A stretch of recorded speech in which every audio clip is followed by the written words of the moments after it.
If I'm on holiday and I'm by the pool, you know, I've got to wear the right hat. The Spice Girls vocalist, who is now a fashion designer, will be 50 next week, and she has finally figured out a winning recipe for the latter. Despite having one of the most talked about ensembles in the world, Posh Spice's life has not always been easy. She once acknowledged that the fashion police should have arrested her for her 90s ensembles. Victoria's sole goal upon the Spice Girls' 1996 musical debut was to become well known. Her defining look became tottering on stage while wearing small black dresses and black high heels. She would even make fun of herself by wearing the little Gucci dress.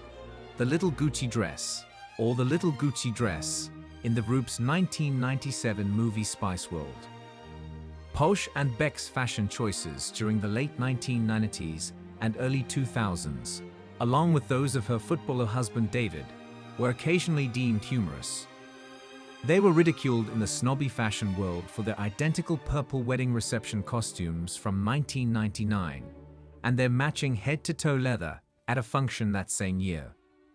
Vic subsequently said, "I will never ever be allowed to forget that look," in reference to the pair's leather attire. The irony is that we attended a Versus event for Donatella while dressed in full leather gussie, which was completely incorrect on its own.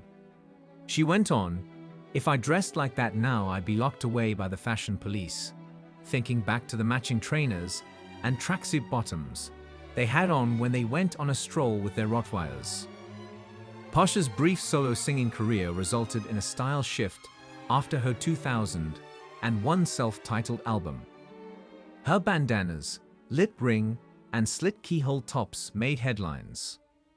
With its strong artificial tan, hair extensions, and vests, Victoria led the way in the mid-2000s, when wag culture peaked and produced some of the biggest fashion faux pas. Cheryl Tweedy and Colleen Rooney followed suit. When the Beckhams relocated to the US in 2007, things underwent yet another upheaval when former Manchester United and England Golden Kid David signed with US team Le Galaxy.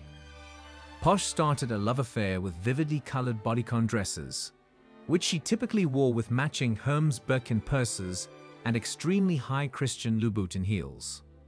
Posh also bleached and chopped her hair into a pixie crop. When Victoria started her own clothing line in 2008, its initial offerings were limited to large sunglasses and low-waisted, second skin jeans. The harsh critique came from the Italian design team Dolce & Gabbana, who said, "She's a designer, but for us she doesn't make clothes the same way like a fashion designer." Furthermore, despite landing her first cover story in British Vogue that year, influential people in the business were doubtful of her and showed little regard for her, even turning down her fashion shows. However, by 2011, Posh was able to make things right. She returned to her brunette hair and adopted a more modest and unique style, in addition to modeling for Marc Jacobs and Armani.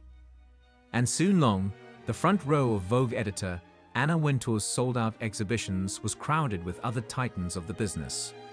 Other fashion icons, such as US actress Eva Longoria and American influencer Olivia Palermo, wore her vivid orange, hot pink, and blue gowns, and knockoffs of her creations started to appear on the high street.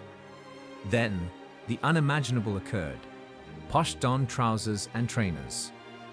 She realized after 10 years of wearing high heels that trainers could be attractive, seductive, and hip because her fashion-forward classmates were wearing them.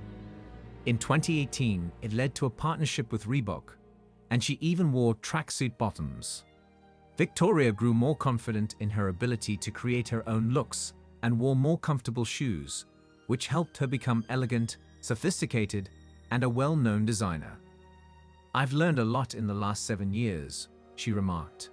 "In a very short time, I've learned a lot, and I'm still learning new things." The current goal is to enjoy herself while dressing, even making light of herself with humorous t-shirts. It was revealed last year that her label had turned a profit after years of enormous losses, with sales rising 44% to £58.8 million. Victoria looks flawless in the wildly fashionable quiet luxury trend, which is the antithesis of her mid-aughts style. She currently has a long list of accomplishments in the fashion industry, including Fashion Gammacanger at the Glamour Awards in 2021 and Brand of the Year at the British Fashion Awards in 2014.